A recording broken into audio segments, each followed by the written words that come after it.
कि है इरादा पाना है मंजिल को, है इरादा पाना है मंजिल को, ले ले इम्तिहान जितने भी लेने हैं तुझको, ले ले इम्तिहान जितने भी लेने हैं तुझको, आज दिखा देंगे हम भी क्या चीज है, आज आजमा दे जितना भी आजमाना है तुझको। नमस्कार दोस्तों, आपका फिर से हार्दिक स्वागत है आपके अपने YouTube channel never stop learning with. Without wasting of any time आज स्टार्ट करते हैं न्यू वीडियो को। और इस वीडियो में मैं बताना चाहूंगा आपको कि आज हम कवर करेंगे calendar, the very most important chapter for any competitive exam. तो इस वीडियो के अंदर आप ये देखिए कि कैलेंडर कितना इंपॉर्टेंट है, ये हमारी डे टू डे लाइफ से कैसे कनेक्ट करता है। तो अगर इस वीडियो तक आप एंड तक बने रहते हैं तो डेफिनेटली मैं गारंटी लेता हूँ कि कैलेंडर से आने वाली कोई भी प्रॉब्लम एग्जाम में आप इजीली सोल्व कर पाएंगे। मैं इस वीडियो के अंदर हर टाइप की हर क्वेश्चंस को एक बार जरूर सोल्व करूंगा कि कोई भी आपकी टाइप या कोई क्वेश्चंस आपका एग्जाम में आपसे ना रह जाए। तो वीडियो को एंड तक जरूर देखें और अगर चैनल को सब्सक्राइब नहीं किया है तो सब्सक्राइब कर देना, वीडियो को लाइक कर देना, कमेंट कर देना एंड शेयर कर देना। So without wasting of any time let's get started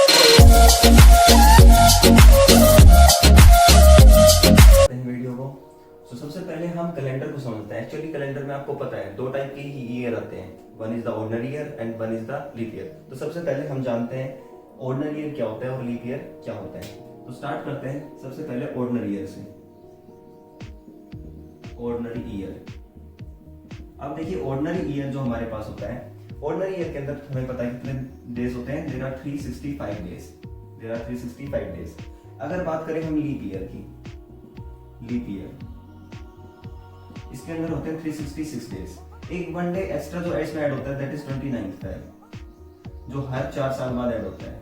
means हर 4 साल के बाद एक लीप ईयर दोबारा से रिपीट करता है अपने आप को, और उसके बाद 3 साल लगातार क्या आते हैं 365 डेज की ईयर आते हैं, जिसको हम ऑर्डिनरी ईयर बोलते हैं। अगर बात करें नंबर ऑफ ऑड डेज की, अब ऑड डेज क्या होते हैं वो मैं आपको अभी समझाऊंगा। अगर हम बात करें ऑर्डिनरी ईयर के अंदर तो नंबर ऑफ ऑड डेज जो है वो क्या होते हैं हमारे पास 1, there is only 1 odd day, और इसको रिप्रेजेंट करते हैं हम ऊपर डैश लगा के।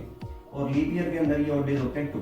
तो ये ऑड डे एक्चुअली होते क्या है, सबसे पहले आप ऑड डे को समझिए, क्योंकि odd day is the very most important concept to understand the chapter calendar. So calendar में ऑड डे जो है ये कंप्लीटली क्या है, इसके अराउंड ही हमारा पूरा चैप्टर क्या करता है, रोल प्ले करता है। तो ऑड डे समझना बहुत जरूरी है। आप देखिए ऑड डे क्या होता है। ऑड डे वो होता है when any data means and any data or any number of data remain after complete of week। means जो हमारे पास वीक्स होते हैं वो कंप्लीट होने के बाद जितने भी दिन एक्स्ट्रा बच जाते हैं वही हमारे ऑड डेज होते हैं। जैसे कि हम किसी भी नंबर को 7 से डिवाइड करेंगे, सपोज करो मुझे निकालना है 21 का ऑड डे, तो 21 का ऑड डे निकालने के लिए आप इसको 7 से डिवाइड करोगे तो आपको पता है रिमाइंडर क्या आएगा, that is 0। So the 0 odd day, यहाँ पे ऑड डे कितना आया, दैट इज 0। अगर हम निकालें इसके अंदर 365 का, अगर हम क्या निकालें ऑड डे, 365 में कितने ऑड डे आएंगे, divide by 7 and remainder is known as odd day. और यहाँ पे रिमाइंडर हमारा क्या आ रहा है 1, इसलिए हमने यहाँ पे इसका ऑड डे क्या लिखा 1। और ऑड डे को हमेशा डैश से रिप्रेजेंट करते हैं ताकि आपको इजीली क्लियर हो जाए कि what is the odd day. तो ये हमारे यहाँ पे ऑड डे है। नेक्स्ट अगर बात करें अगर ऑर्डिनरी ईयर के अंदर ये हमारा 1 आया और लीप ईयर के अंदर इसको डिवाइड करेंगे 366 को 7 से, तो रिमाइंडर कितना बचेगा, दैट इज 2। सो यहाँ पे 2 odd day means when any data is divided by 7, when any data is divided by 7 then remainder is known as the odd day। तो यहाँ पे आप इसकी डेफिनेशन भी लिख सकते हो कि when any data divided by 7 then remainder is known as odd day। तो odd day को समझना बहुत जरूरी था क्योंकि कंप्लीट चैप्टर है वो odd day के ऊपर बेस्ड है। अब हम स्टार्ट करते हैं नेक्स्ट कॉन्सेप्ट को, दैट इज टेबल्स। अब ये कुछ टेबल्स बनाई है मैंने, इन टेबल्स को आप ध्यान से समझेंगे कि टेबल्स क्या है और किस तरीके से यूज होती है। उससे पहले मैं एक सेंचुरी ईयर को समझाना चाहूंगा आपको। एक सेंचुरी ईयर क्या होता है, सेंचुरी ईयर, एक सेंचुरी ईयर वही ईयर होता है जो मल्टीपल ऑफ 100 होता है। मींस मल्टीपल ऑफ 100 क्या होता है, सेंचुरी ईयर, मल्टीपल ऑफ 100। जिस भी ईयर के लास्ट में आपको 2 जीरो मेंशन और किए वो सारे क्या होते हैं, हमारे सेंचुरी ईयर होते हैं। ठीक है भाई। लेकिन अब लीप ईयर की बात करें, आपको लगेगा लास्ट में 2 जीरो लग रहा है तो डेफिनेटली 4 से डिवाइड होगा। क्या ये सारे लीप ईयर भी होंगे? नो। लीप ईयर कौन सा होगा वो और देखिए आप। अगर बात करें हम लीप ईयर की, तो लीप ईयर वही एक सेंचुरी ईयर वही लीप ईयर होता है जो 400 से डिवाइड होता है, ना कि 4 से।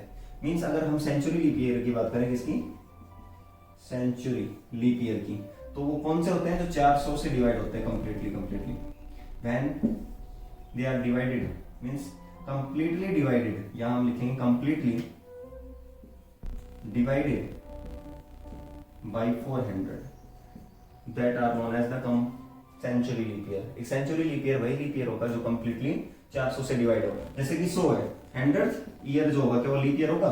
नहीं, 100th ईयर कभी भी लीप ईयर नहीं होगा। हर 4 साल के बाद एक लीप ईयर जरूर आता है, लेकिन 100th जो ईयर है वो लीप ईयर नहीं होगा, क्योंकि ये 400 से डिवाइड नहीं होता पूरा। तो ये लीप ईयर नहीं है। अगर मैं बात करूं 1600 की, ये लीप ईयर हो जाएगा क्योंकि 400 से पूरा डिवाइड हो रहा है। अगर मैं बात करूं 2000 की, तो ये भी लीप ईयर हो जाएगा क्योंकि 400 से पूरा डिवाइड होता है। अगर मैं बात करूं 2100 मींस 2100, ये 400 से पूरा डिवाइड नहीं होगा, तो ये लीप ईयर भी नहीं होगा। बट ये 4 से पूरा डिवाइड हो रहा है, 400 से डिवाइड नहीं होगा। तो एक सेंचुरी ईयर वही लीप ईयर होता है जो 400 से डिवाइड हो, 4 से नहीं। ये बात जरूर ध्यान रखिए, यहां से एग्जाम में क्वेश्चन पूछा जाएगा, आपको ऑप्शन में 4 ऑप्शन दे देंगे और पूछेंगे कि which of the one is a century leap year, is a leap year, और ऑप्शंस में आपको ऐसे दे देंगे 1600, 1200, 1500 एंड 2000। आपसे पूछ लेंगे which one of the following is not a century year, तो हमें पता है ये 400 से डिवाइड होगा, ये भी हो जाएगा, ये भी हो जाएगा और ये नहीं होगा, तो हमारा आंसर यहाँ पे क्या आ जाएगा 1500। ये एक सेंचुरी ईयर नहीं होगा, ठीक है। तो इस टाइप से एक क्वेश्चन एग्जाम में आपको देखने को जरूर मिल जाता है। अब हम बात करते हैं नेक्स्ट कॉन्सेप्ट की। ये देखो, उससे पहले मैंने एक टेबल बनाई है, इस टेबल को मैं आपको एक्सप्लेन करना चाहूंगा, सेंचुरी टेबल को। सेंचुरी टेबल में ये हमारे पास 1600 में कोड 6 होता है, 1700 में 4 और 1800 में 2, 1900 में 0, उसके बाद दोबारा 6 4 2 0। मींस मैंने इसको 16 से स्टार्ट किया है। क्वेश्चन मैक्सिमम पूछा जाता है यहाँ से और यहाँ से, 1900 या 2000 वाली सेंचुरी से क्वेश्चन आता है मैक्सिमम। लेकिन कोड आपको मैंने 1600 से इसलिए लर्न कराया है क्योंकि ये कोड लर्न करना थोड़ा आपके लिए इजी हो जाएगा। कैसे? 1600 में भी 6 आपको नजर आ रहा है और इसका कोड भी क्या है 6। उसके बाद ये कॉन्जिक्यूटिवली सेंचुरी ईयर इंक्रीज हो रही है और यहाँ पे हमारे कोड 2 2 डिक्रीज हो रहे हैं, 6420, 6420 लाइक दैट। तो आप इसको 1600 से लर्न करेंगे तो आपको ये लर्न हो जाएंगे कोड। हमारा क्वेश्चन मैक्सिमम 1900 या 2000 से पूछा जाता है, दैट इज 0 एंड 6। ये आप जरूरी याद रखें कि 2000 का 6 होगा और 1900 का 0। एक टेबल मैंने यहाँ पे बनाई है, दैट ईयर टेबल। यहाँ पे 400 साल का मतलब ये है कॉन्जिक्यूटिव 400 साल। एक कॉन्जिक्यूटिव 400 साल के अंदर 0 ओड डे होते हैं और 100 के अंदर 5 ओड डे होते हैं, 200 में 3। कैसे? इनको मैं एक बार समझा देता हूँ, थोड़ा सा एक्सप्लेन करता हूँ, आप इसको नोट करते चले। 100 जो ईयर है हमारे पास, 100 ईयर के अंदर हमें पता है 100 तो लीप ईयर होता नहीं, 100 लीप ईयर नहीं होता। तो इसके अंदर लीप ईयर कितने आएंगे? 25 नहीं 24 होंगे, क्योंकि 100 तो वहां से माइनस हो गया, तो 24 हमारे पास इसके अंदर क्या है? Leap year. और ऑर्डिनरी ईयर की बात करें तो ऑर्डिनरी ईयर कितने आएंगे इसके अंदर? That are 100 minus 24, that is 76, that is 76। और अभी अभी मैंने आपको बताया था कि ऑर्डिनरी ईयर के अंदर 365 डेज होते हैं और 1 ओड डे होता है, और लीप ईयर में 2 ओड डे होते हैं। अब अगर हम टोटल ओड डेज निकालें, क्या निकालें हम? Total odd days. Total odd days देखिए, ऑर्डिनरी ईयर में 1 होता है, तो 76 ईयर में भी 76 हो जाएंगे, प्लस एक लीप ईयर में 2 ओड डे होते हैं, तो 24 में कितने हो जाएंगे? 24 इंटू 2, तो ये हो जाएगा 76 प्लस 48। अगर इनको आप ऐड करोगे तो ये कितने हो जाएंगे? 124। अब 124 मैं कह रहा हूं, जब भी कभी भी आपका डाटा 7 से बड़ा आपको मिलता है तो उसको दोबारा 7 से डिवाइड कर दो, और जो रिमाइंडर आएगा that is known as odd day. इसको दोबारा हम क्या करेंगे? 7 से डिवाइड करेंगे, तो रिमाइंडर क्या बचेगा इस केस में? तो 7 से डिवाइड करके इसको देख लो भाई कितने पे जाएगा? 124 को अगर हम 7 से डिवाइड करें, यहाँ पे 5 4 और ये 7 पे जाएगा, दैट इज 49, और 49 के केस में हमारे पास रिमाइंडर कितना बच रहा है? यहाँ पे 5। तो इस केस में रिमाइंडर कितना निकल गया है? 5। तो यहाँ पे 5 ओड डे आए किसमें? 100 ईयर में। तो 100 ईयर के अंदर 5 ओड डे यहाँ पे मैंने मेंशन कर रखा है टेबल में। आपको समझ में आया कि 100 ईयर के अंदर 5 ओड डे कैसे होते हैं? तो इसको आप समझे, ये टोटल ओड डेज लिखे हुए हैं, देखो मैंने डैश से लिखे हैं, सारे ओड डेज हैं। तो 100 ईयर में अगर 5 ओड डे होते हैं तो आप सोचेंगे 200 में 3 कैसे हो गए? इसमें तो 10 होने चाहिए। तो देखो इसको भी एक बार दोबारा एक्सप्लेन कर देते हैं। जब 100 ईयर में हमें पता चल गया, 100 ईयर के अंदर हमें पता चला कितने होते हैं? 5, तो तो 200 में क्या होता है, डबल होंगे, तो 2 इंटू 5, आपका सोचना बिल्कुल जायज है। 2 इंटू 5 करोगे 10, लेकिन ये 7 से बड़ा हो गया। जब डाटा हमारे पास कभी भी 7 से बड़ा मिले, आप उसको आंख बंद करके डिवाइड कर दे 7 से और रिमाइंडर को आप आंसर समझे, तो इसको दोबारा 7 से डिवाइड करोगे तो रिमाइंडर तो 3 आ रहा है ना। तो there are 3 odd days in 200, क्योंकि 10 डेज आए, उन 10 डेज के अंदर आप दोबारा से एक वीक निकाल सकते हो, उसके बाद जो डे लेफ्ट रह जाते हैं that is known as the odd day. तो यहाँ पे हमारे पास 3 आए। सिमिलरली अगर 300 का निकालोगे आप, तो 300 के अंदर क्या आ जाएगा, ये 15, और 15 को डिवाइड करोगे इससे 7 से, तो रिमाइंडर 1 बचेगा, दैट इज 1 odd day। और अगर आप 400 का करोगे आप, तो 5 इंटू 4 दैट इज 20, सॉरी 1500 हो गए। और अगर हम 400 का निकालेंगे तो 25 इंटू 4, देखो कितना आया 20, लेकिन 400 भी क्या है, एक लीप ईयर होगा यहाँ पे, 400 दोबारा क्या हो जाएगा, लीप ईयर, तो यहाँ पे 1 एक्स्ट्रा आपको ऐड करना पड़ेगा, एक लीप ईयर ऐड हो गया इस टाइम, तो यहाँ पे टोटल हो गए 21, और इसको 7 से डिवाइड करोगे तो क्या आएगा 0। So that's why the odd day is 0 here. तो ये टेबल आपको समझ में आ गई होगी, इनको रटने की जरूरत नहीं है, ये आप समझ लो, उसके बाद तो ये टेबल्स आप अपने माइंड में हमेशा अपने पास रखोगे और आप इनको डायरेक्टली रिप्रेजेंट कर सकते हो जहां पे भी आपको इनकी जरूरत पड़ेगी। तो ये टेबल आपको समझ में आ गई, इसको ईयर टेबल बोला हमने, इसको सेंचुरी टेबल बोला, ये भी आपको समझ में आ गई। उसके बाद ये टेबल हमने आपको ऑलरेडी एक्सप्लेन करके दिखा दी है। अब ये टेबल देखिए, ये डे टेबल है, ये वेरी मोस्ट इंपोर्टेंट टेबल है, क्योंकि ये फाइनल टेबल है जहां से हम अपने आंसर को जज करते हैं। तो इसमें संडे से स्टार्ट कर रखे हमने days, Sunday, Monday, Tuesday, Wednesday, Thursday, Friday and Saturday, और 0 से काउंटिंग स्टार्ट की, मीन संडे का code 0, Monday 1 up to Saturday 6, consecutively है, इजीली लर्न कर सकते हैं। संडे से स्टार्ट करेंगे 0 से, ये याद रखें, ओके। उसके बाद सबसे मोस्ट इंपोर्टेंट टेबल है यहाँ पे, ये है जो आपको लर्न करनी है। इनको लर्न करने की जरूरत नहीं है, तो ऑब्वियसली आपको लर्न हो गई होगी अगर आपको ये वीडियो समझ में आ रही है। तो अगर वीडियो को समझ में आप समझ पा रहे हो वीडियो को अच्छे से, तो वीडियो को लाइक जरूर करना, और अगर समझ नहीं पा रहे तो इसको दोबारा रिवाइंड करके एक बार फिर से देखना। अब ये देखिए मंथ टेबल क्या है, आप देखो इसका यूज कहाँ होता है, जब हम पर्टिकुलर डेट के ऊपर कोई पर्टिकुलर डे निकालते हैं, वहां पे इसका सबसे मोस्ट इंपोर्टेंट रोल प्ले करती है। जैसे सपोज करते हैं हम आज एक डेट निकाल के देख लेते हैं, क्या निकाले भाई, हम निकाल लेते हैं आज 26 जनवरी 2000 नहीं 1950 निकाल लेते हैं। 26 जनवरी 1950 रिपब्लिक डे होता है ना इस डेट पे हमारा, तो 26 जनवरी 1950 को क्या डे था, what was the day on 26 जन 1950, ये हमारा क्वेश्चन है। इसको हम जज करते हैं कैसे, तो देखो इसमें हमें सिर्फ 5 कोड लिखने हैं और उनको प्लस करके लास्ट में अगर वो 7 से बड़े आते हैं तो उनको 7 से डिवाइड करके इस टेबल से चेक करना होता है। सिंपल सा मेथड है। इसका एक मेथड और भी है जिसमें आपको इन कोड की जरूरत ही नहीं पड़ेगी, आप उसके बिना भी क्वेश्चन को सोल्व कर सकते हो, लेकिन वहां पे थोड़ा सा टाइम एक्स्ट्रा लगता है, और हमें कंपटीशन की तैयारी कर रहे हैं और वहां पे टाइम बहुत इंपॉर्टेंट रोल प्ले करता है, तो इसलिए कोड एक बार लर्न कर लोगे तो ज्यादा बेटर होगा, इससे क्वेश्चन थोड़ा फास्ट निकलता है। तो 26 जनवरी 1950 में हम 5 कोड लिखेंगे। पहला कोड देखिए, पहला कोड हम लिखेंगे दैट इज 1। यहां सबसे पहले क्या लिखा हुआ है, डेट, तो डेट कोड लिख लेते हैं, डेट कोड। उसके बाद डेट कोड क्या है 26 को आप एज इट इज लिखो। सेकंड कोड है मंथ, तो यहां पे हम लिखेंगे सेकंड नंबर पे month code, that is the month code, okay. और मंथ क्या है जनवरी, अब जनवरी का कोड यहां से उठाना पड़ेगा टेबल से, जो क्या है आपके पास 0। उसके बाद 19 सेंचुरी, अब सेंचुरी आ रही है ना, तो सेंचुरी कोड लिखेंगे अब, तो सेंचुरी कोड क्या है यहाँ पे, दैट इज 1900, और 1900 में सेंचुरी कोड क्या है हमारे यहाँ पे, दैट इज 0, तो यहाँ पे ये भी 0 हो गया। अब 1950, अब 19 तक तो हमने सोल्व कर दिया। 50 क्या है टोटल ईयर, तो टोटल ईयर कितने इस सेंचुरी ईयर में, टोटल ईयर, तो ये हमारे पास 50, तो यहाँ पे हमने इसको 50 को मेंशन कर दिया। अब इस 50 के अंदर लीप ईयर कितने आएंगे वो ऐड करके लिखना है हमने, तो total leap year, total leap year इस 50 साल में कितने लीप ईयर आए, तो इस 50 साल में कितने लीप ईयर आएंगे, इसको 4 से डिवाइड करके देख लो कि हर 4 साल बाद एक लीप ईयर आता है, तो ये 1 पे जाएगा, उसके बाद 10 और ये जाएगा 2 पे, यहाँ रिमाइंडर बचा 2, तो कंप्लीटली कितनी बार डिवाइड हुआ है 12 टाइम्स, इट मींस 12 चौका 48 मींस केवल 48 तक ही जाएगा, और कितने लीप ईयर निकल जाएंगे 12, तो यहाँ पे हमने लिखा 12। आपको समझ में आया 12 मैंने कहां से लिखा, ये 12 यहाँ लिखा। अब हमारे 5 कोड कंप्लीट हो गए, 1 2 3 4 एंड 5। अब लास्ट में इनको क्या करना है, प्लस। उससे पहले मैंने आपको ये टेबल थोड़ा एक्सप्लेन की थी, एक बार इसको एक्सप्लेन कर देते हैं।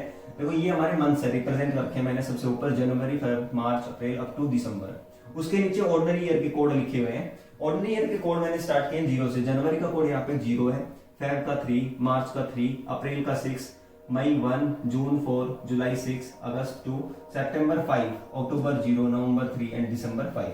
अब ये देखिए, इनको लर्न करना बड़ा इजी है। कैसे? हम यहाँ पे स्टार्टिंग के 3 डाटा और लास्ट के 3 डाटा को उठाते हैं। तो इसको रीड करोगे आप 033 035 033 035। अब इसको 2 से 3 बार रिपीट करके देखें, बोल के देखें, आपको ये याद हो जाएंगे। 033 035 614 625। देखो 033 033 एंड 035 033 035 614 एंड 625। तो इस तरीके से आप इनको याद कर सकते हो 3 के पेयर में। ओके, अगर लीप ईयर से क्वेश्चन आता है, ये 1950 लीप ईयर नहीं था, तो हमने ऊपर वाली टेबल को जज किया। अगर ये लीप ईयर होता तो हम नीचे वाले टेबल को जज करेंगे। वहां पे 2 कोड चेंज हो जाते हैं। जनवरी का 0 जो है वो बन जाता है 6, और जो फेब है उसको 3 को हम क्या बना देंगे 2। मीन्स 0 में -1 करोगे, 0 में -1 करोगे तो ये दोबारा कहां चला जाता है? पीछे 6 पे। और 3 में -1 करोगे तो ये दोबारा पीछे कहां जाएगा? 2 पे। और बाकी सारे कोड हमारे क्या रहते हैं? सेम। क्योंकि जो चेंजमेंट होता है वो फेब के अंदर ही हो लेता है, उसकी फरवरी के अंदर 29 दिन होते हैं 28, वो उस वजह से हमारे स्टार्टिंग के 2 कोड चेंज होते हैं सिर्फ, बाकी सारे कोड सेम है। ये सेम कोड है, मार्च से लेकर दिसंबर तक सेम कोड आपको, लीप ईयर हो या ऑर्डिनरी ईयर हो, सेम कोड उठाने हैं। ओके, अब हमने इसको समझा। अब लास्ट में इसको मैंने कहा था आपको क्या करना है? ऐड। अब इसको अगर टोटल निकालें हम, इसका टोटल चेक कर लेते हैं कितना आएगा। देखो टोटल निकालने के लिए 26, यहाँ पे हम ऐड करेंगे 6 एंड 2 8, यहाँ पे ऐड करो 2 एंड 5 7 एंड 1 8, ये हमारा टोटल डाटा है 88। अब 88 मैंने कहा था कभी भी डाटा अगर क्या हो 7 से बड़ा हो तो उसको दोबारा क्या करते हैं? हम डिवाइड करते हैं 7 से। और रिमाइंडर कितना आएगा इस केस में? तो रिमाइंडर देखिए निकाल के, 7 1 7 7 2 14, यहाँ पे रिमाइंडर हमारा आ रहा है 4। और 4 पे लास्ट मैंने कहा था ये वाली टेबल हमारी रिजल्ट देती है, रिजल्ट टेबल हमारी। तो 4 पे यहाँ पे कोड क्या है? Thursday. So the right answer is Thursday. Thursday is the correct answer of this question. Means question ये था कि what was the day falls on 26 January 1950, तो हमने इजीली निकाल लिया Thursday। आपको आई होप आपको ये समझ में आया होगा। अब देखिए ये एक बार डाटा मैं बता देता हूँ आपको। 26 मैंने कहाँ से उठाया? ये यहाँ से उठाया 26 एज इट इज। ठीक है, जनवरी का कोड मैंने यहाँ से उठाया है। कहाँ से? ये वाला जनवरी का कोड मैंने ये उठाया है, तो ये मैंने यहाँ पे रख दिया। उसके बाद मैंने कोड ऑफ सेंचुरी है, सेंचुरी मींस 19th। अब 19th में सेंचुरी कोड मैंने यहाँ से उठाया, पिक किया ये। उसके बाद टोटल लीप ईयर कितने थे? 50। ये 50 हमने यहाँ से उठाया है, ये 50 मैंने यहाँ से उठाया है।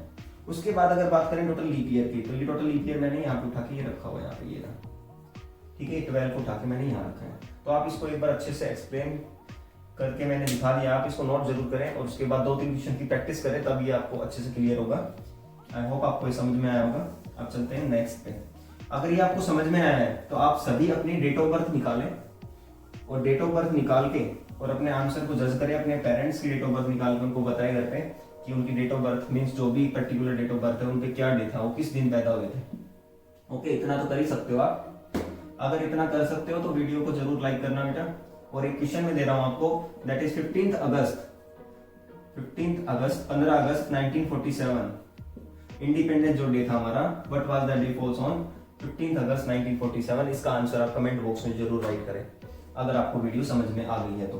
ओके, और नहीं समझ में आई तो इसको रिवाइंड करके फिर से एक बार जरूर दोबारा देखें। ओके, क्लियर है यहाँ तक? अब हम बात करते हैं नेक्स्ट क्वेश्चन पे चलते हैं। That was it was Sunday on 1 June. ये कह रहा है इट वाज संडे ऑन 1 जून 2006। 1 जून 2006 को अगर क्या है संडे, तो what will be the day, what was the day of the week on Jan 1 2010। मींस 1 जनवरी सेम डेट है बट 2010 के अंदर ही पूछ रहा है हमसे क्या डे होगा। देखो अगर इस टाइप का क्वेश्चन अगर आपको दे दे सेम डेट से, अगर ये पैरेलल में मैच हो रहा है तो इसको बड़े शॉर्टकट तरीके से बड़ी फास्टली निकाल सकते हैं। कैसे?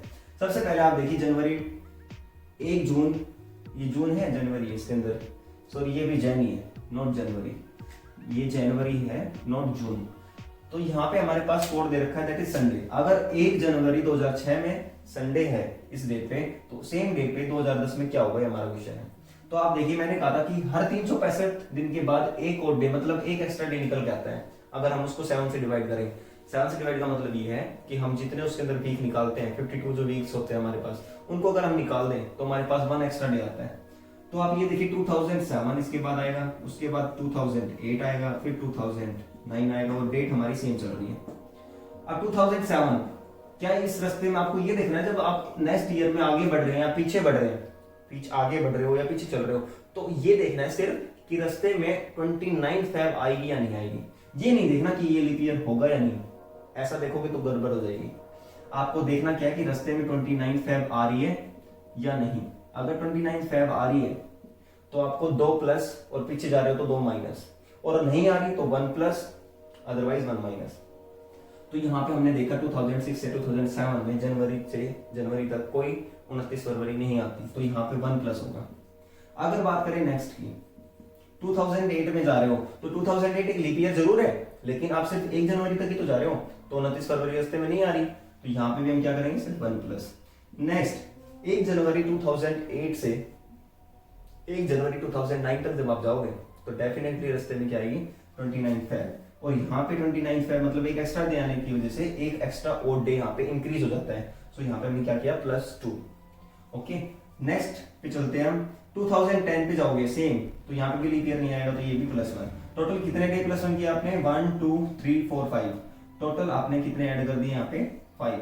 मींस यहाँ पे अगर संडे था तो संडे में 5 ऐड करने हैं, अगर यहाँ पे ट्यूसडे होता तो ट्यूसडे में 5 ऐड करते हैं, तो इसमें डायरेक्ट आप क्या कर दो, 5 ऐड कर दो। तो आंसर क्या आ जाएगा, आपका आंसर यहाँ पे आएगा 5 डे प्लस कर दो। देखो आप संडे पे खड़े हो, 5 डे प्लस करोगे तो 1 2 3 4 5, 5 पे फ्राइडे, यहाँ पे आंसर आ जाएगा Friday. So the right answer is Friday. अगर 1 जनवरी 2006 को संडे था तो हमने निकाला 1 जनवरी 2010 को क्या होगा, फ्राइडे। तो ये बड़ा ही सिंपल है, इतना मुश्किल नहीं है।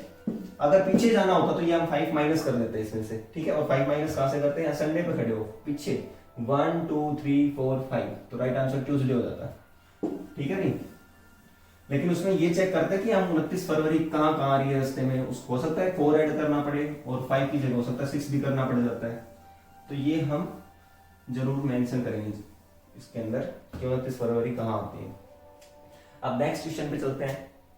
ये कह रहा है नेक्स्ट क्वेश्चन में, if today is Monday then what will be the day after 61 day. अगर आज क्या है, संडे है, इफ टुडे इज संडे, तो इस क्वेश्चन को इस टाइप से एक टेबल एक लाइन ड्रा करें और उसमें टुडे को मेंशन करें। ये टुडे है, टुडे को कह रहा है वो कि संडे, आज संडे है, today is Sunday, then what will be the day after 61 day. तो ये यहां से मान लेते हैं, ये कोई 61 डे के बाद यहाँ पे क्या होगा, 61th डे पे क्या होगा। ये आफ्टर 61 डे का मतलब ये होता है कि यहां से 61 डे के बाद क्या होगा। तो देखो आज अगर आप टुडे कहां पे खड़े हो, संडे पे, तो हम 61 डे आगे बढ़ना है, तो 61 में आप वीक निकाल लो, कितने वीक निकाल सकते हो, क्योंकि डाटा 7 से बड़ा है, 7 से डिवाइड कर दो, रिमाइंडर कितना आएगा, रिमाइंडर कितना आएगा यहाँ पे, that is 5, 7 8 is 56 and remainder is 5। तो ये रिमाइंडर जो है हमारा, रिमाइंडर दैट इज 5, ये हमारा होता है ऑड डे। मतलब यहाँ पे हमने जो टोटल वीक निकाल दी इसमें से, उसके बाद 5 दिन एक्स्ट्रा बच गए हमारे पास, वो 5 दिन इसमें क्या करेंगे हम, प्लस। तो संडे में अभी अभी हमने 5 प्लस किया है लास्ट क्वेश्चन में, तो यहाँ पे क्या आया था हमारे पास, फ्राइडे, तो इसका आंसर भी क्या आएगा, फ्राइडे। अब देखो इसके अंदर बच्चे गलती कहाँ करते हैं कि 5 डे आए, 61 डे के बाद पूछा है तो 62th डे निकाल देते हैं डायरेक्ट। 62th डे पे उनका माइंड में क्या आता है कि 62 जो दिन होगा, 62वां दिन, उस पे क्या आएगा, वो गलत है। क्योंकि जहां पे आप खड़े हो वो भी तो एक दिन है, क्या वो दिन पूरा चला गया, अभी वो दिन नहीं गया ना, तो उस दिन को काउंट नहीं कर रहे ना आप। तो यहां से आप एक दिन बाद कौन सा दिन होगा, नेक्स्ट डे तो होगा, ये दिन होगा नेक्स्ट डे। तो इसी प्रकार से जो हमारा 61th डे है वो यही होगा, ना कि 62th डे हमें निकालना है, हमें 61th डे पे ही निकालना क्या आंसर होगा। तो that will be your correct answer, that is the Friday. Okay, तो ये आपको समझ में आया होगा कितना सिंपल है। काफी बच्चे क्या करते हैं एग्जाम में 61 ऐसे काउंट करने लग जाते हैं उंगली पे, 61 डे बाद क्या आएगा। बेटा अगर आप उससे वो 2000 डे के बाद पूछेगा 2040 डेज के बाद क्या होगा, तो आप क्या उसको उंगली पे निकालोगे, डायरेक्ट 7 से डिवाइड करो, जो रिमाइंडर आएगा उसमें प्लस कर दो, दैट्स सिंपल। अब नेक्स्ट हमारे इसके अंदर एक क्वेश्चन ऐसा एक और भी आ जाता है, वो और देख लीजिए आप क्या है। If the day before yesterday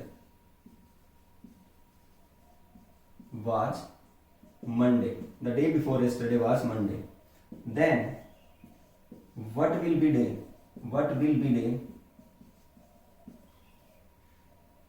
3 day after tomorrow, 3 day after tomorrow, 3 दिन बाद क्या डे होगा। ये क्वेश्चन कह रहा है कि अगर today, if the day before yesterday, अब इसको भी सेम एक टेबल बनाएंगे और टुडे से क्वेश्चन को स्टार्ट करेंगे। टुडे से नेक्स्ट डे हमें पता क्या होता है, टुमारो, और प्रीवियस डे क्या होता है, दैट इज यस्टरडे। ये आपको पता होगा, इतना तो आप आग बंद करके बना सकते हो। अब ये कह रहा है today, if the day before yesterday, yesterday से एक दिन पहले जो डे था उस पे क्या है हमारे पास, दैट वाज मंडे। तो ये हमारा मंडे, हमें एक डे का पता चल गया। अब एक डे का पता चल गया तो यहां से सीक्वेंस स्टार्ट कर सकते हैं आगे पीछे। तो कह रहा हूं then what will be the day 3 day after tomorrow. तो टुमारो से 3 दिन बाद पूछ रहा है, टुमारो तो ये था ना, then what will be the day 3 day after tomorrow, tomorrow से 3 दिन बाद, तो 1 2 एंड 3 ये डे पूछ रहा है आपसे। तो अब इसको मेंशन कर लो, यहां मंडे, उसके बाद 1 2 3 4 5 6, मंडे में 6 प्लस कर दो, डायरेक्ट आंसर आ जाएगा। या फिर आप पैसे काउंट कर सकते हो, मंडे ये आ जाएगा आपका Tuesday, Wednesday, Thursday, Friday, Saturday and Sunday. So the right answer is Sunday. इसका आंसर क्या आएगा, संडे। टुमारो के 3 दिन बाद क्या डे आएगा, that will be the Sunday. Okay, तो इस टाइप के क्वेश्चन को सॉल्व कर लोगे अगर आपको एग्जाम में ऐसे क्वेश्चन देखने को मिलते हैं तो। ठीक है, एक इसके अंदर ये क्वेश्चन पूछ लेता है आपसे, that how many day in x day and x week. जैसे कि आपसे क्वेश्चन पूछेगा, how many days in x day and x weeks, और ऑप्शन भी दे देगा आपको ऐसे 7x square, 8x and 7x plus x square, like that. कितने दिन होंगे ये आपको निकालना है। तो ये सिंपल दिख रहा है, देखो x तो डे है और x वीक है, तो x वीक के अंदर कितने दिन होंगे, x वीक के अंदर हमें पता कितने डेज होंगे, तो x इंटू में 7 डे होंगे। अगर इस x को मल्टीप्लाई कर दोगे 7 से तो 7x आ जाएंगे, और उसके बाद x डे और इसमें और ऐड करने हैं तो प्लस में x और कर दो, तो टोटल कितने हो जाएंगे, that is 8x day.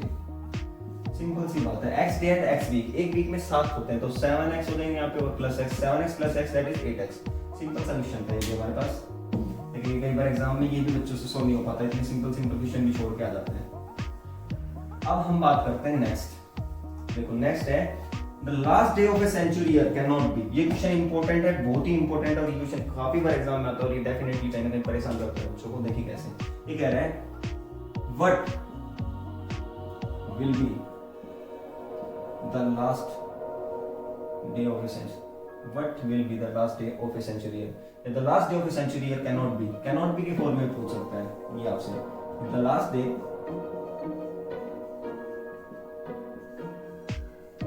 of a century year,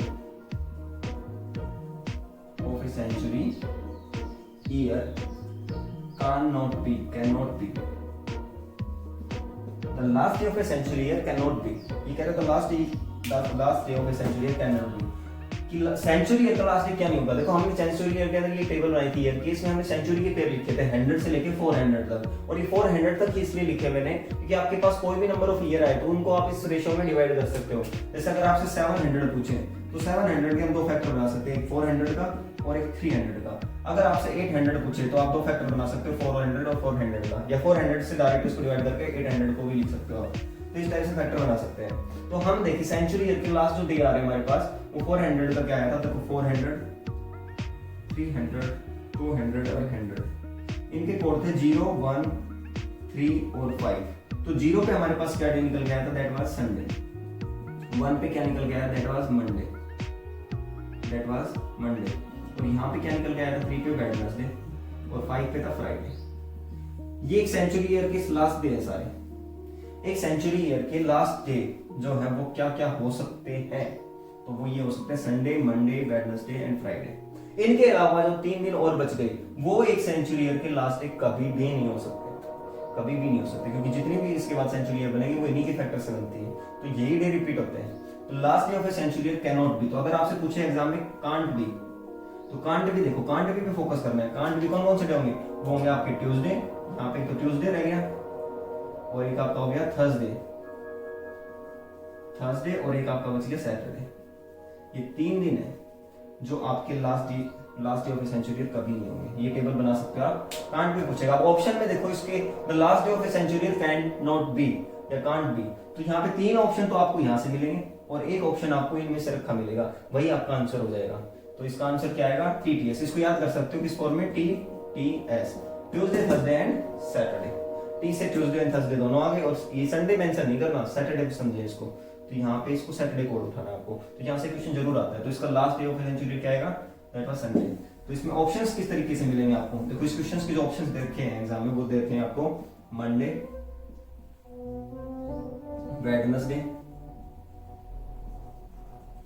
Saturday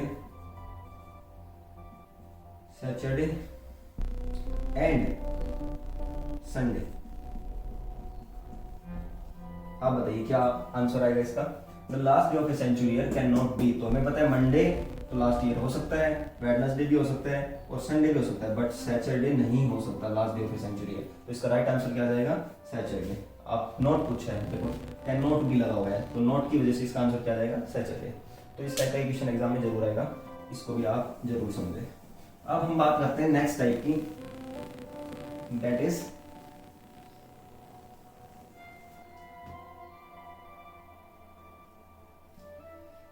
देखो कैलेंडर कितने साल के बाद अपने आप को रिपीट करता है। इस टाइप का क्वेश्चन एक एग्जाम में जरूर आता है। तो आप ये देखिए, कभी भी हम कैलेंडर की बात करें तो एक लीप ईयर जो होता है, कौन सा year? That is leap year, जो 4 से डिवाइड हो रहा है।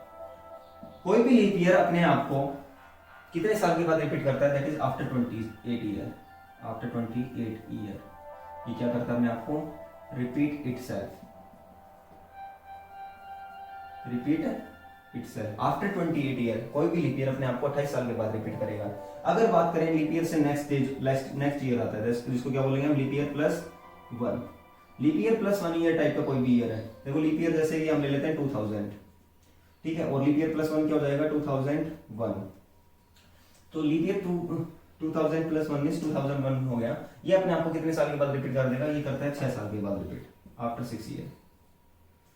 अगर हम बात करें लीप ईयर प्लस 2, जैसे 2002 हो जाएगा यहाँ पे, या फिर 2018 हो गया, इस टाइप के जो ईयर होते हैं वो 2 होते हैं प्लस 2।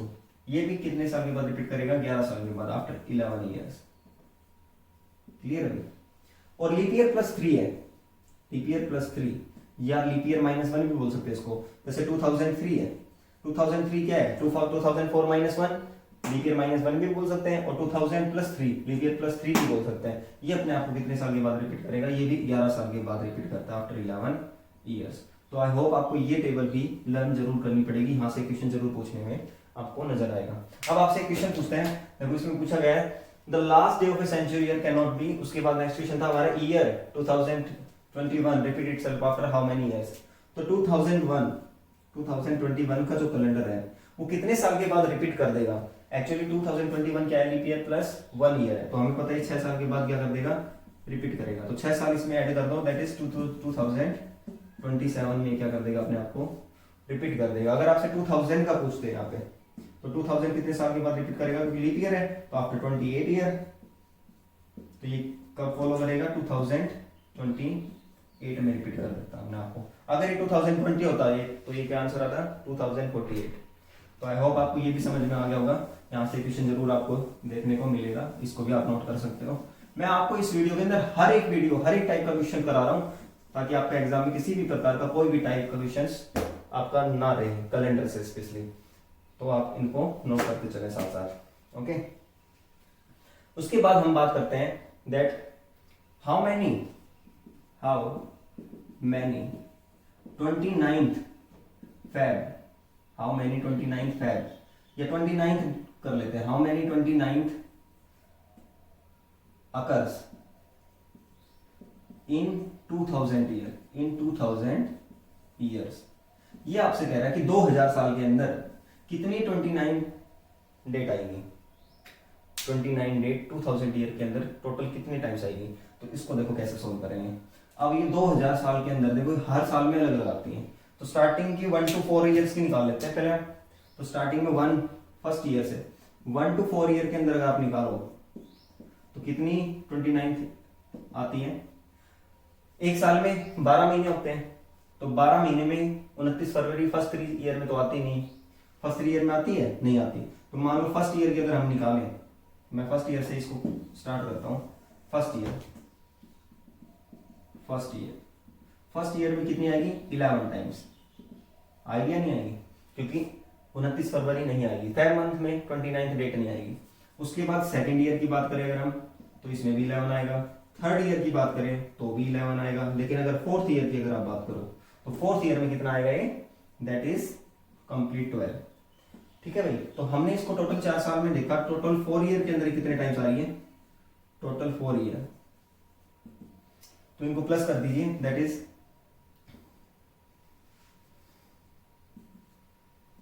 45 टाइम्स।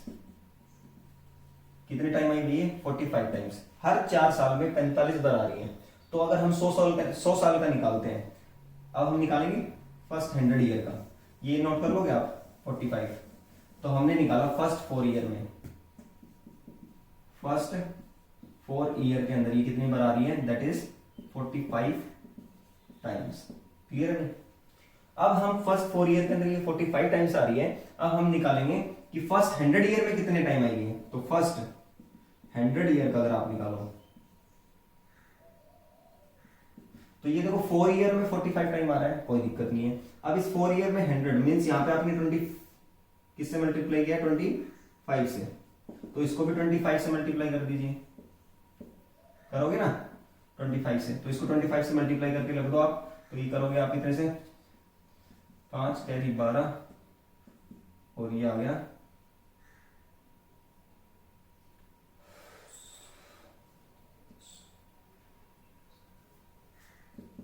That is 1255। अब ये देखिए हर 4 साल में तो 45 आ रहे हैं, हर 4 साल में 45 आ रहे हैं। लेकिन अगर हम 100th ईयर करें तो यहाँ पे 100th ईयर को थोड़ा ध्यान से देखना, ये एक लीप ईयर नहीं होगा। इसमें हमारे पास हर 4 साल में एक लीप ईयर ऐड हो रहा था, लेकिन इसके अंदर जो 100th ईयर है वो एक लीप ईयर नहीं होगा। तो ये इस बात का खास ध्यान रखते हुए इसमें से -1 करना ना भूलें। तो ये हो जाएंगे 1124। तो फर्स्ट 100 ईयर के अंदर अगर हम टोटल 29 डेट निकाले तो वो आए हमारे 1124। तो फर्स्ट 400 का भी निकाल लेते हैं अब हम। तो फर्स्ट 400 ईयर, अब फर्स्ट 400 ईयर का निकालने के लिए 1124 को मल्टीप्लाई कर दीजिए 4 से और उसमें 1 ऐड कर दीजिए। 1 ऐड क्यों करेंगे? क्योंकि इस बार 400 जो आया ना वो एक लीप ईयर होगा। 400 हमारा एक लीप ईयर ऐड हो गया। 100 तो लीप ईयर नहीं था ना, बट 400 एक लीप ईयर आ जाएगा इस पर सेंचुरी ईयर के अंदर। तो ये एक एक्स्ट्रा हमने इसमें ऐड दोबारा कर दिया। तो इसको 4 से मल्टीप्लाई करो, कितना आ जाएगा?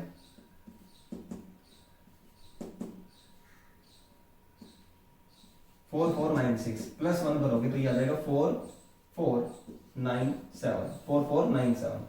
इतने टाइम्स हमारे 29 जो डेट है वो अकर करेगी। तो पहले 400 साल में कितनी बार आ रहा है? 4497। अब ये हमें अगर 1 साल का निकालना हो तो इसको 400 से डिवाइड कर देंगे। अब इसको थोड़ा नीचे दिखाई नहीं दे रहा, मैं इसको यहाँ सोल्व कर देता हूँ। 4497 देखो 400 साल में कितना आ रहा है? 4497। 400 ईयर की अगर हम निकालें तो ये आ रहा है 4497। अगर 1 का निकालोगे आप तो डिवाइड बाय 400, और अगर यही आप निकालते हो कितने का? 2000 का, तो मल्टीप्लाई बाय 2000। तो ये इस पे कट हो जाएगा 5 पे, और इनको आप मल्टीप्लाई करके डायरेक्ट आंसर निकाल सकते हो। कितना आ जाएगा?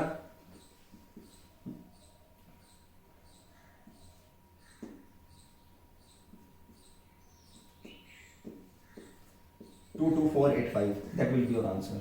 तो इस टाइप से आप इसको सॉल्व कर सकते हैं। ठीक है भाई, तो इस टाइप के क्वेश्चन थोड़े लेंथी जरूर होते हैं, लेकिन आपको कॉन्सेप्ट पता होना चाहिए कि इनको कैसे सोल्व करते हैं।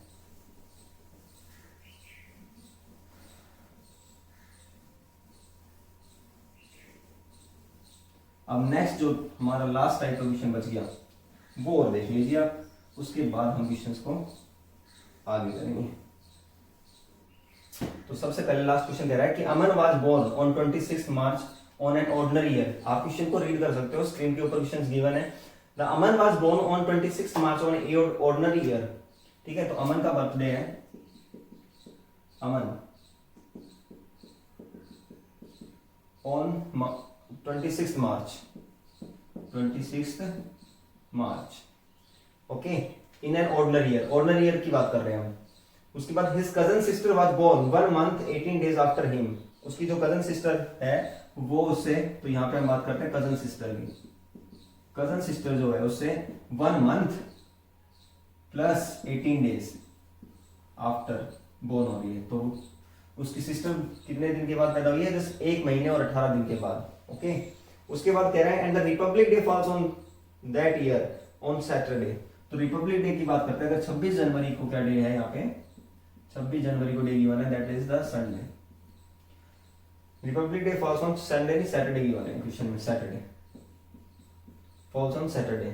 Then on which day Aman was born and on which day his cousin sister was born, दोनों निकालने हैं। अमन किस दिन पैदा हुआ था और उसकी सिस्टर किस दिन पैदा हुई थी। अब इस टाइप के क्वेश्चन को देखो कैसे करेंगे। हमें ये पता है 26 जनवरी को क्या है, सैटरडे, और ऑर्डिनरी ईयर है तो वहां पे फरवरी में कितने दिन होंगे, 28 डेज, मींस 29th डे हमारा जो होगा फरवरी में वो क्या होगा, मिसिंग होगा।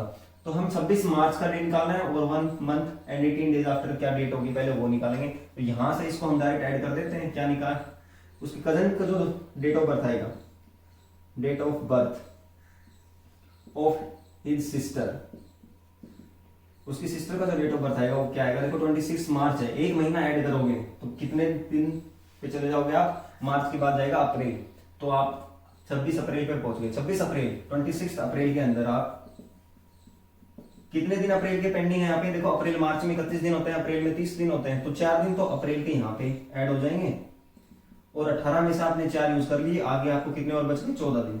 14 दिन और आगे चलना पड़ेगा, तो 14 दिन में कौन सी डेट आएगी, 26 + 4 + 14, तो ये आपके पास आ जाएगी 14 अप्रैल के बाद नेक्स्ट मंथ क्या आ जाएगा, 14 मई। तो आप देखिए 14 मई पे उसकी डेट ऑफ बर्थ है किसकी, उसकी सिस्टर की, तो यहाँ पे हम लिख सकते हैं 14 मई। ठीक है भाई, अब आपको ये निकालना है कि 14 मई को क्या डे था और 26 मार्च को क्या डे है, सिंपल सोल्यूशन है। तो हम इसको दोबारा से यहाँ से लिंक करेंगे, 26 जनवरी को क्या था, सैटरडे, तो यहाँ पे हम लिखेंगे जैन, लेकिन कोड को दोबारा कैसे रिप्रेजेंट करेंगे, शॉर्ट फॉर्म में। अब डायरेक्ट डेज काउंट नहीं करेंगे, हम टोटल डेज काउंट करेंगे मंथ के अंदर, जैन, फेब, मार्च, अप्रैल और मई। हमारा क्वेश्चन सिर्फ यहाँ तक लिंक कर रहा है तो यहाँ तक ही सोल्व करेंगे, आगे लिंक करता तो आगे मेंशन कर लेते हैं। जनवरी में आप 26 जनवरी को खड़े हो गया है सैटरडे, तो जनवरी के कितने दिन पेंडिंग है, यहाँ पे पेंडिंग डेज लिखेंगे जो आगे बढ़ रहे हैं। ठीक है भाई, तो जनवरी के कितने दिन होंगे, देखो जनवरी में हमें जाना है 26 मार्च तक जाना है, तो जस्ट 1 महीना ऐड करना है। तो जनवरी के कितने दिन पेंडिंग है, एक्चुअली जनवरी के हमारे 31 डे होते हैं, तो जनवरी में 31 - 26 करोगे तो 5 डे यहाँ पे क्या है, लेफ्ट है। ठीक है भाई, और फेब के अंदर कितने दिन पेंडिंग है, फेब के अंदर टोटल 28 डेज पेंडिंग है। मार्च के अंदर आपको जाना है 26 डेट पे, तो यहाँ पे मार्च के अंदर 26 डे आपको और ऐड करना पड़ेगा। क्लियर है भाई, तो यहाँ पे अगर हम बात करें जनवरी के अंदर कितने दिन निकल गए, दैट इज 5, फेब के 28 और मार्च के कितने आए, मार्च के 26। अगर इनके leap year direct odd days निकालें हम, तो इसका ऑड डे अगर 7 से डिवाइड करो आप, तो रिमाइंडर कितना बचेगा, दैट इज 0। इसको 7 से डिवाइड करोगे तो ये जाएगा 21 और यहाँ पे रिमाइंडर बचेगा 5। टोटल ऑड डेज कितने निकल के आएंगे, 5 + 5 दैट इज 10। 10 को दोबारा डिवाइड करोगे 7 से, रिमाइंडर कितना बचेगा, 3। रिमाइंडर कितना बचा, 3। तो डायरेक्ट संडे, यहाँ पे कोड था हमारा संडे, इस डेट पे क्या कोड था, सैटरडे। तो 26 जनवरी को हमें पता है 26 जैन को हमारे पास था सैटरडे, और 26 मार्च तक यहाँ हमारे कितने और डे ऐड हुए हैं, दैट इज 3। तो 3 प्लस कर दो सैटरडे में, that is Sunday, Monday and Tuesday. So यहाँ पे जो डेट आएगी वो आएगी ट्यूसडे। तो अमन की जो डेट ऑफ बर्थ थी वो थी 26 मार्च और उस दिन क्या दिन था, दैट वाज ट्यूसडे। अगर हम बात करें 1 मंथ और 18 डेज आफ्टर हिम, तो देखो 26 जनवरी, यहाँ पे हम अब खड़े हैं 26 मार्च पे और ये डे हमें निकल गए हैं, तो ऊपर वाले डेज का कोई डाटा की जरूरत नहीं है हमें, यहाँ तक हम कर देते हैं। अब मार्च की 26 डेट का हम डे निकाल चुके हैं, तो मार्च के कितने दिन और पेंडिंग है, दोबारा से 5। अप्रैल के कितने दिन है, 30। और मई के कितने दिन पेंडिंग है, मई के देखो हमें किस डेट पे जाना है, 14 मई, तो 14 डेज ये पेंडिंग है। तो अब इसको देखो और सोल्व कैसे करेंगे हम दोबारा से, तो ये हम लिख सकते हैं, यहाँ पे टोटल कर सकते हो आप, टोटल करके 7 से डिवाइड करके लिख दो, या फिर इनडायरेक्ट यहाँ पे भी आप इनको 7 से डिवाइड करके लिख सकते हो। तो यहाँ पे ये 5 आएगा, इसको अगर आप 7 से डिवाइड करोगे तो ये कितने पे जाएगा, 28 पे, और यहाँ पे 2 बचेगा और डे, इसको 7 से डिवाइड करोगे तो 0 बचेगा, तो 5 + 2 यहाँ पे 7 आए, 7 को दोबारा 7 से डिवाइड करोगे तो रिमाइंडर इज अगेन 0। तो रिमाइंडर 0 है, मींस कोई भी डे हमारा है इसमें इंक्रीज नहीं होगा, जो डे था वही आ जाएगा। हमने ये डे कहां से निकाला है, 26 मार्च से हमने अब इसमें ऐड करना स्टार्ट किया था, तो यहाँ सैटरडे से लिंक नहीं करेंगे, हमने इस क्वेश्चन को यहाँ से सोल्व करना स्टार्ट किया था। मार्च के कितने दिन बचे थे, 5 दिन। क्लियर है ना, तो इसमें हमारे 0 डे क्या हो जाएंगे, प्लस होंगे।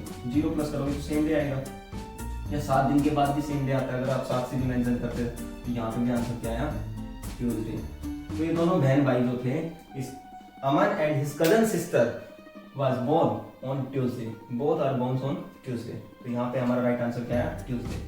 तो आई होप आपको ये सारे जो क्वेश्चंस थे बड़े अच्छे से समझ में आए होंगे और आपने इनको बड़े अच्छे से नोट किया होगा। इनकी नोट्स बना लीजिए, क्योंकि बिना नोट्स के आपको ये आगे फिर परेशान करेंगे। नोट्स बनाने के बाद उनको आप स्पीडली रिवाइज कर सकते हो, आपकी खुद की कलेक्शन हो जाएगी, आप उनको बहुत अच्छे से खुद समझ के और दूसरों को भी समझा पाएंगे।